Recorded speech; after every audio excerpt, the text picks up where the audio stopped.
The PlayStation VR2 celebrated its first birthday earlier this year, and it's had a bit of a tumultuous year and a half. With all the uncertainty regarding the hardware and Sony's future support for it, I wanted to spend some time sharing my personal thoughts about the hardware and the games that I've played on it, because I've actually really liked it, and I think it would be a shame and a mistake if Sony were to kill it prematurely. I've been a late adopter of VR. I played a few VR games on a few different headsets at friends' houses over the years, but I never really got into it. The games were fun to a degree, but they never wowed me to the point that I felt like I needed to run home and order my own VR headset right then and there. And I mean, when the premier product on the headset is just a port of Skyrim, like, I've already played Skyrim, I don't need to buy a VR headset to play Skyrim again. I'm sorry, it's not that great a game, I don't need to play it 20 different times on 20 different platforms. Also, the games usually made me nauseous within about 20 or 30 minutes of play.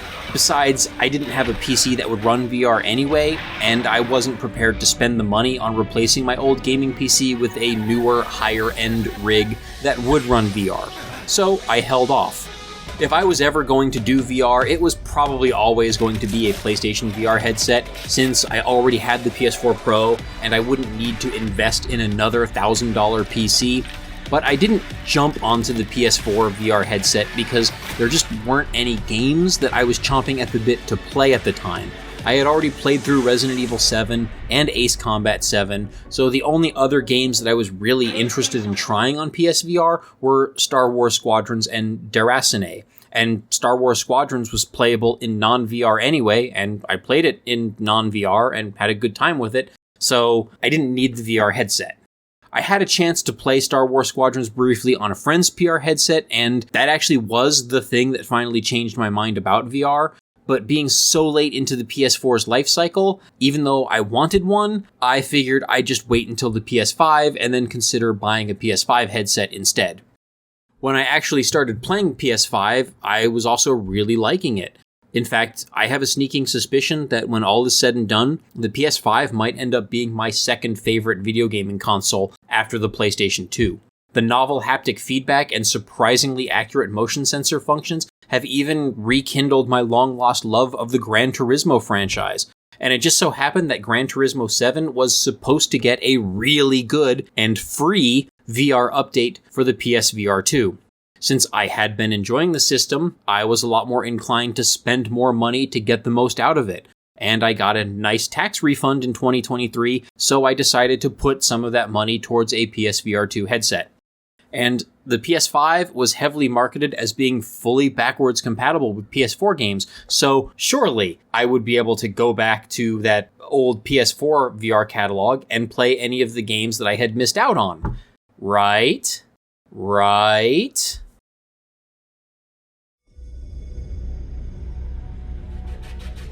A video game console, or a VR headset in this case, is nothing without games to play on it.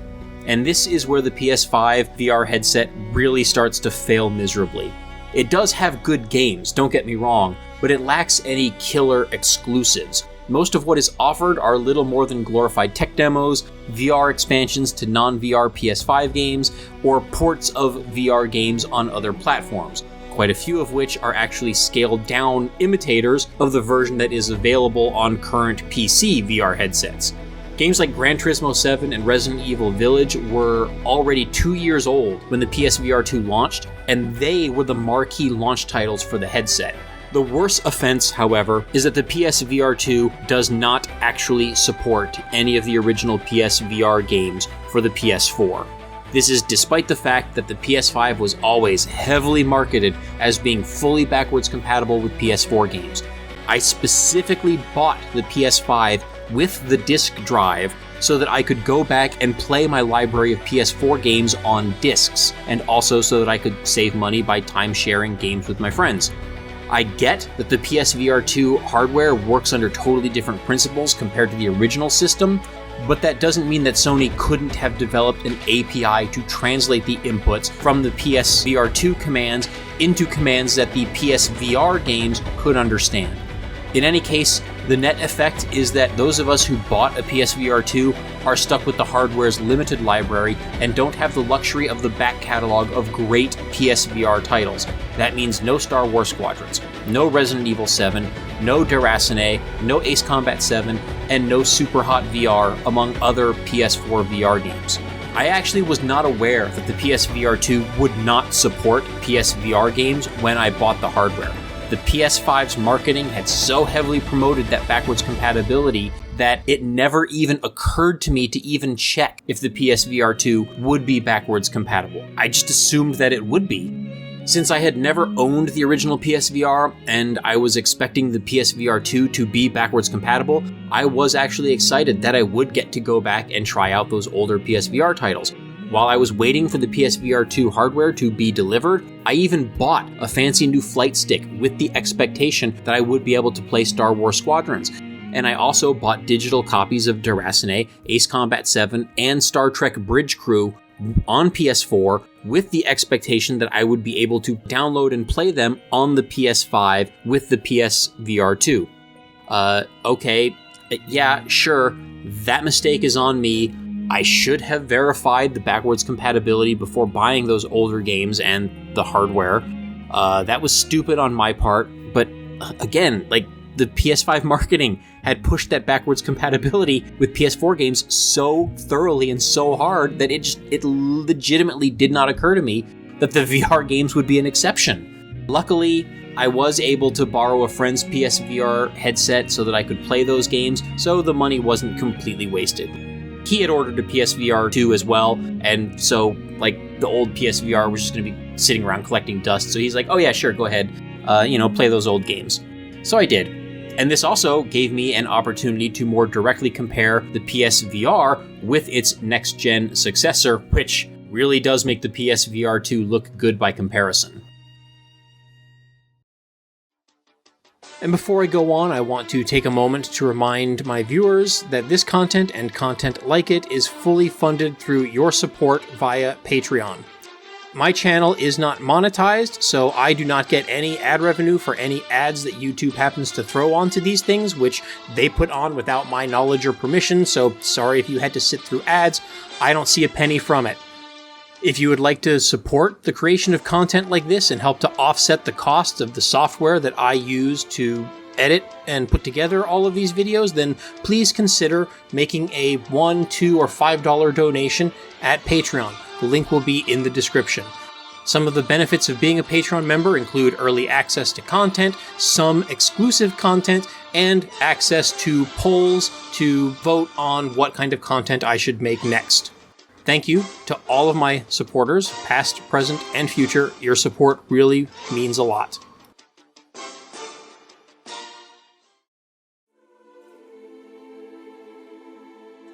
So since I couldn't go back and play those old PS4 VR backlog on my PSVR 2, what PS5 VR games have I been playing?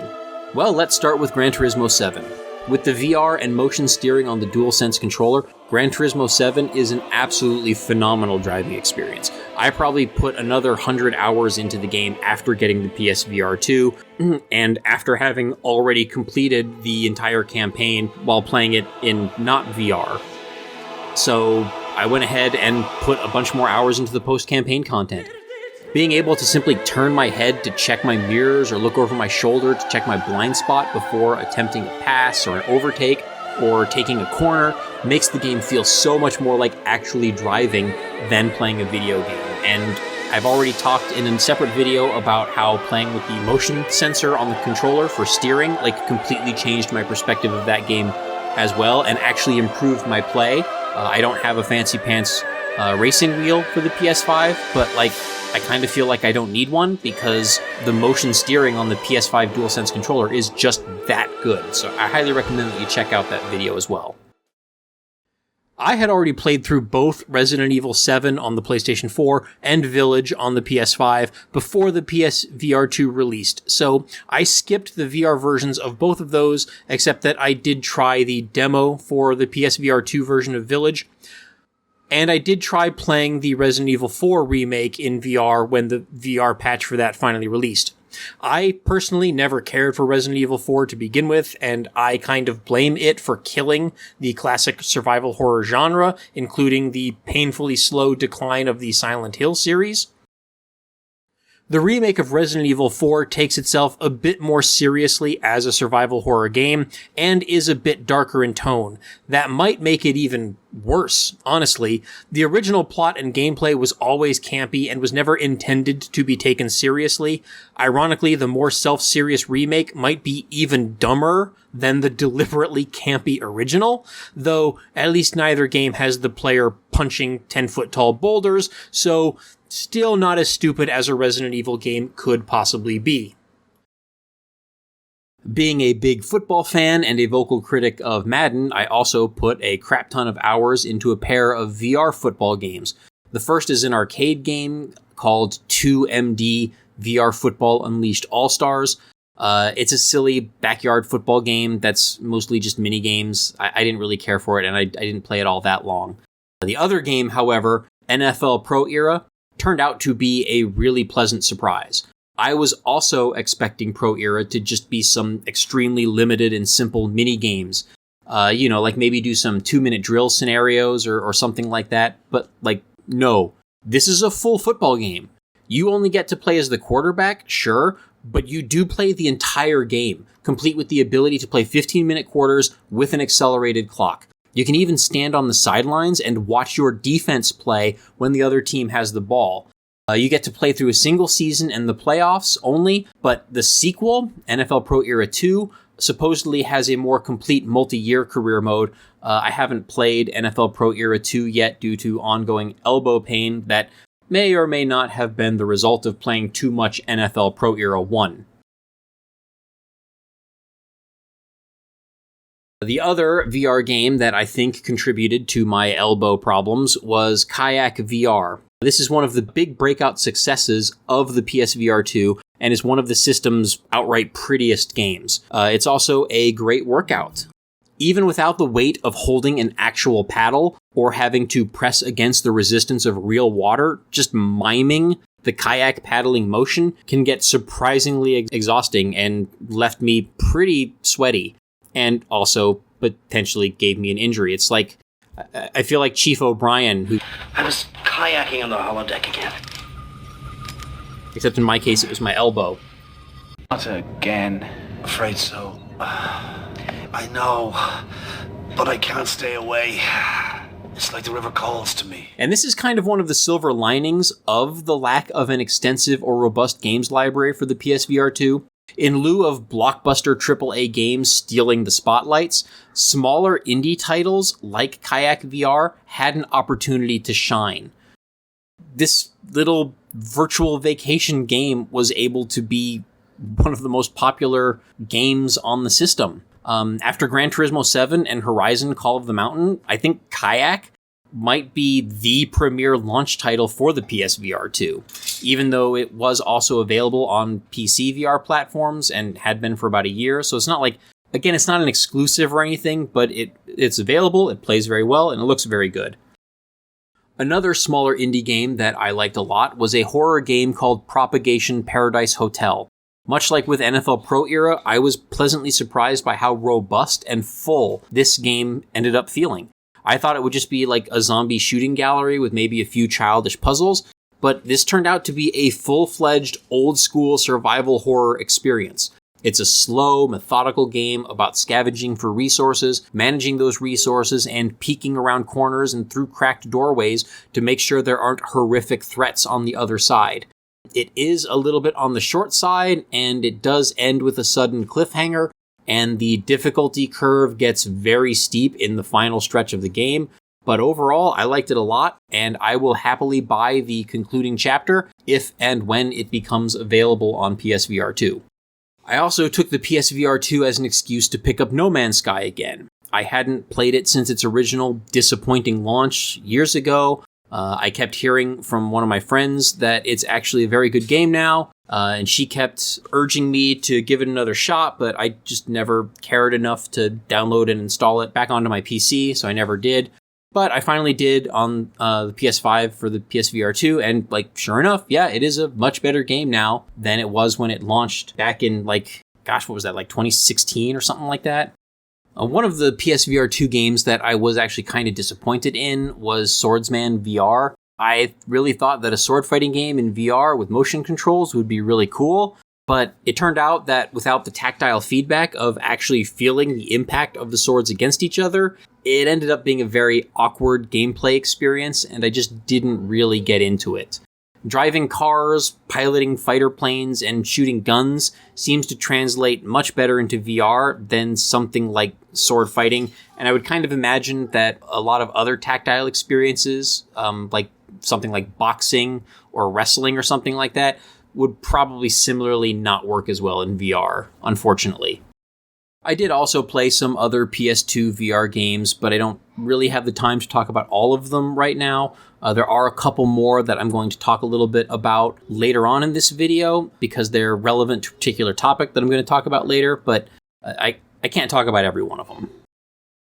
I do also want to say that I would like to have been able to play more of the VR games available on both the PS4 and the PS5, but it is hard enough to carve out large chunks of time to play video games now that I have a toddler running around the house, and it's even harder yet to put much time into VR. I can't really watch the toddler and also make sure that he doesn't get himself killed if I have a headset over my eyes, covering my entire field of vision. So I've been lucky if I can get more than just a few hours of VR in during any given week, since most of my VR time has to come either late at night, after the baby is asleep, or in an hour or two during the day if he happens to be taking an afternoon nap. There are also a few other games that were not available in VR, but which I really wish had VR support because I totally would have played them on PSVR2. They are Pacific Drive and RoboCop Rogue City. Pacific Drive might be my favorite game of the year so far, and I think it would have worked very well in VR. Driving, does tend to translate pretty well to VR, and it has a lot of similarities with like No Man's Sky, so I think it would have worked very well. I was really disappointed that it didn't have a VR mode. RoboCop Rogue City, if that game were to get a sequel, I really hope that it has VR support, because like RoboCop is one of those IPs that is like absolutely screaming to be in a VR game. RoboCop's slow movement speed would mean that players would be less likely to suffer from nausea or motion sickness, and the inclusion of like augmented reality UI effects with like eye tracking and stuff like that would probably be really cool and really thematic. Shame that that game did not get VR support. And of course, if there's ever a official version of Outer Wilds for VR, I will be jumping all over that.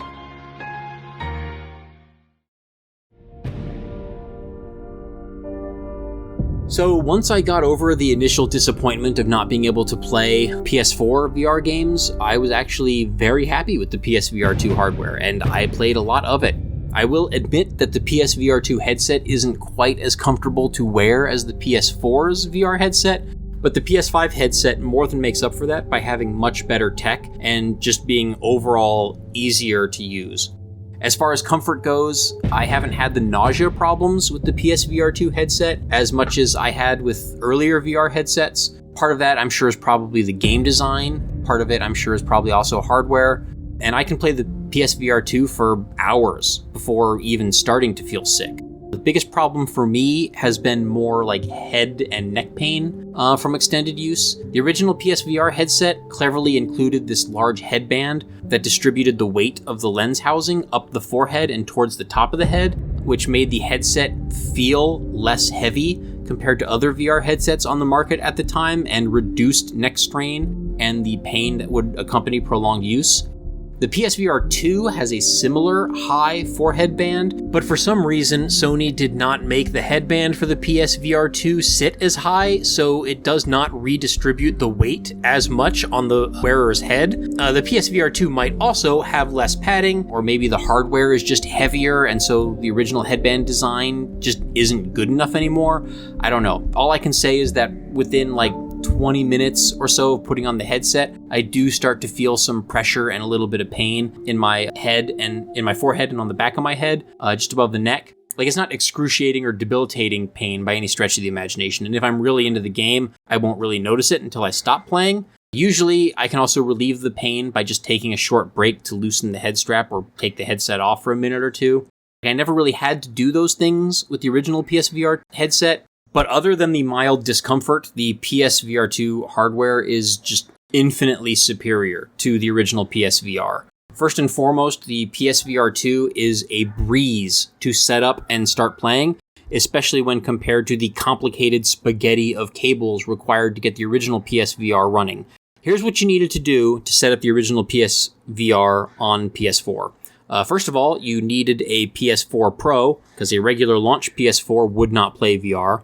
Then you need to connect the PSVR processor box to the HDMI port on the hard-to-reach backside of the PS4.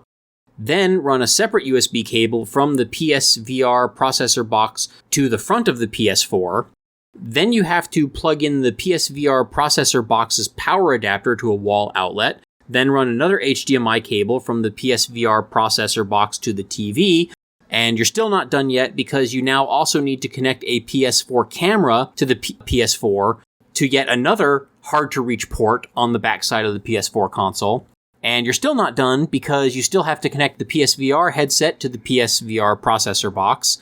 And even that might require connecting to an extra adapter cable if you have a certain model of PSVR. And if you want to hear anything from your PSVR headset, you also need to plug the headphones into the PSVR cable adapter. And now you are finally, after all of that, ready to play your PSVR. You know, after you also calibrate the camera and charge and calibrate the controllers. And since it uses a camera to track headset and controller motion, you have to stand or sit in a specific place directly in front of the camera.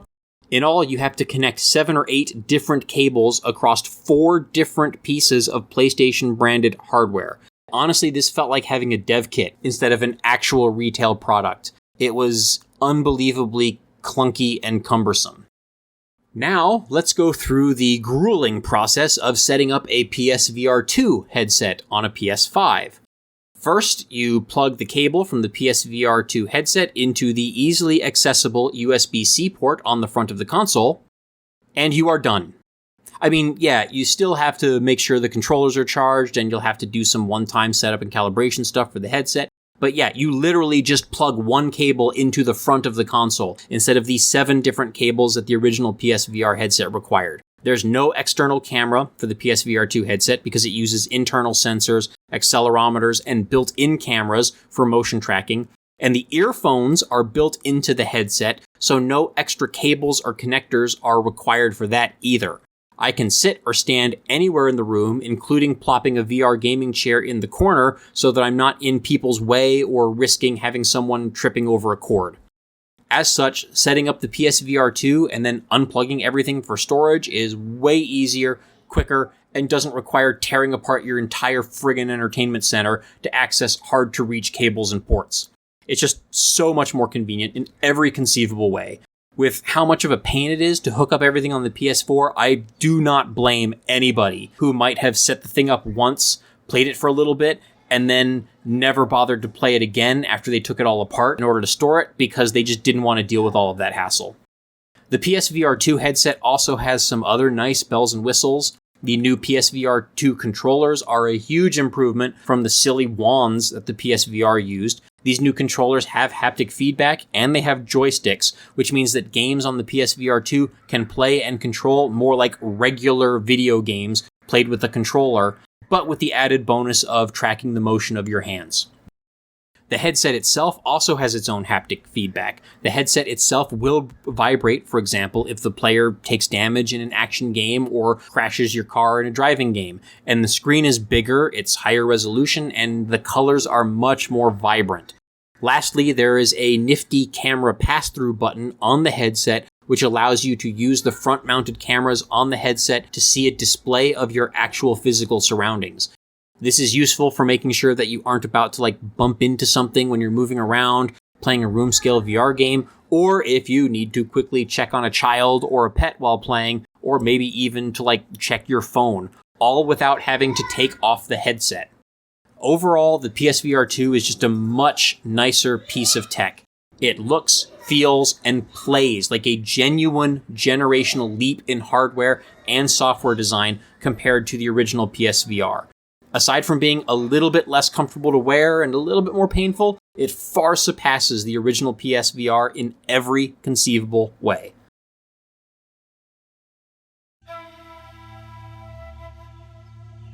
Unfortunately, I and everyone else who bought a PSVR2 have some concerns about how future-proof the PSVR2 is and whether developers will continue to support the PSVR2 in the next few years. Some existing games have already limited themselves in order to support PSVR2. For example, the version of Green Hell available for PSVR2 is not the full Green Hell game that is available on PC and which supports current-gen VR headsets. Instead, it's a version called Green Hell VR, which, from what I can tell, is a port that was originally developed for last-gen headsets and which is a scaled-down version of the full PC game. While the full PC game takes place in a large open-world jungle, the PSVR2 version constrains the map to smaller, linear corridors of jungle lined with cliffs and rocks. There's also a noticeable graphical downgrade from the PC VR version. While the more linear map is an obvious technical downgrade, I will, however, say that it does have some merits from a design perspective. For one, it forces the PSVR2 version of the game to be much more linear and purposeful, making it a little bit of a tighter and more story-focused experience. For better or worse, you can't really get lost in Green Hell VR. Since all of the maps are linear corridors, even if you do lose track of your exact position, you just follow the one and only available path in one direction or the other. You'll either eventually end up in some place that looks familiar and you'll know where you are, or you'll eventually stumble onto your next objective, which will have an obvious and conspicuous landmark that you hopefully can't possibly miss. Of course, this does mean that the compass is almost pointless as a survival tool, but if you're someone who gets VR sick after extended periods of play, you'll probably appreciate that navigation is more simple and straightforward. Even if the PSVR2 is capable of providing the full PC experience, there is actually some merit to allowing players to play the more limited and constrained version in order to keep the game more accessible to a wider audience. So, there's an argument that maybe this should have just been like a setting or a difficulty setting or something in the full Green Hell game. But there are also huge problems with this technical concession. I don't want this to turn into a review of Green Hell VR. I actually already have a written review on my blog, so if you're interested, you can check that out. In any case, the constrained linear maps completely nerf the AI for wildlife and causes a lot of problems for the balance of the in-game economy.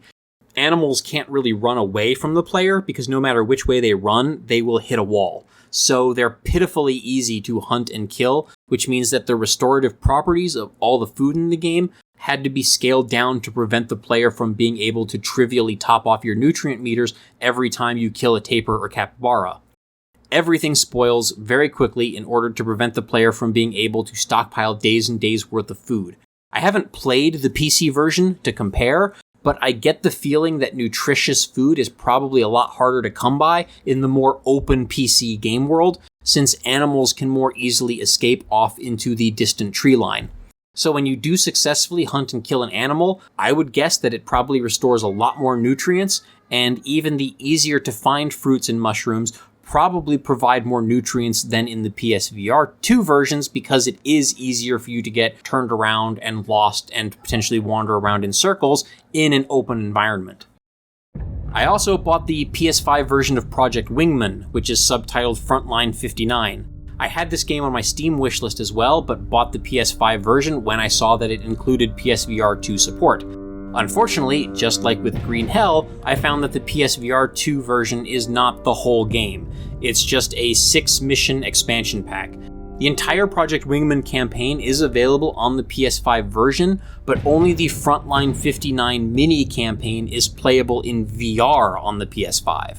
And again, just like with Green Hell, Project Wingman is playable in its entirety in VR on PC. Since the game was already developed with VR support for PC, I can only assume that the developers decided not to port the full game over to PSVR2 due to some kind of technical limitation of the PSVR2 or the PS5 hardware. Otherwise, I can't imagine that porting the full game from PC VR to PSVR2 would be that much more work than just porting over the Frontline 59 missions, but I don't know, maybe it was. Also, as a side note, one of the other reasons that I bought Project Wingman on the PS5 is because I had also bought a Thrustmaster HOTAS flight stick that is compatible with PS4 and PS5 and also PC, and I wanted something to play it with. But Project Wingman on PS5 also does not support that flight stick.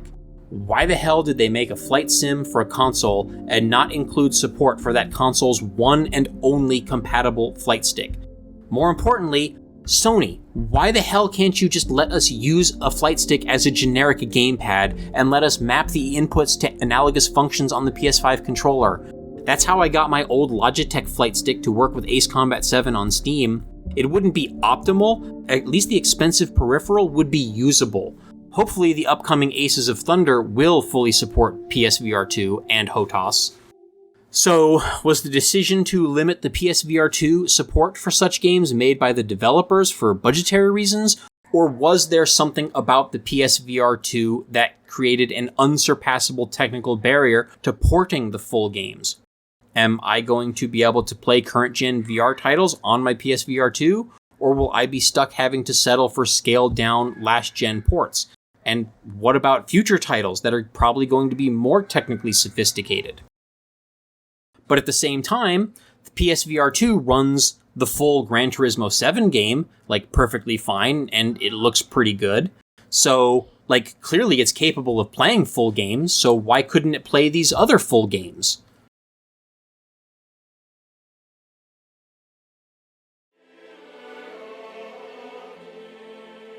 But then again, the uncertainty regarding the future of the PSVR2 may not be up to game developers at all.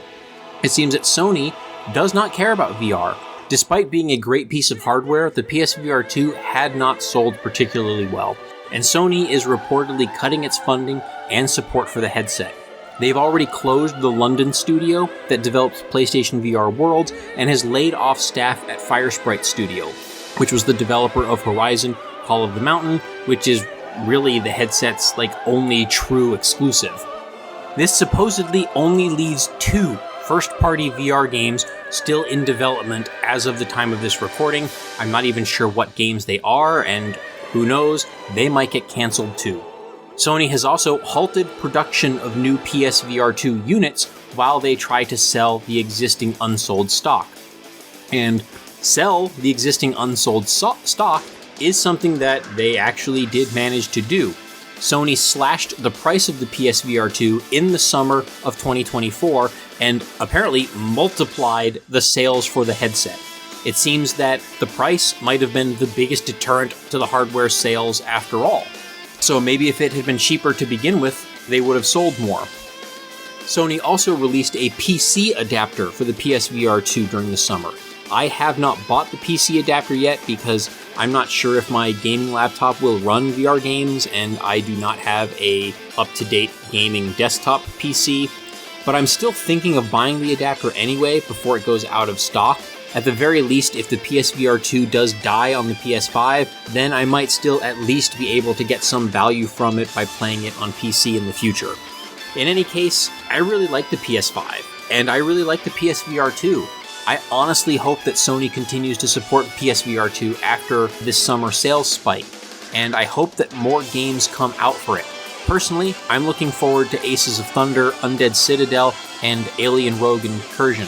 And as I said before, if I see PSVR2 modes available for Pacific Drive or RoboCop Rogue City or Outer Wilds, I might go back and play those too.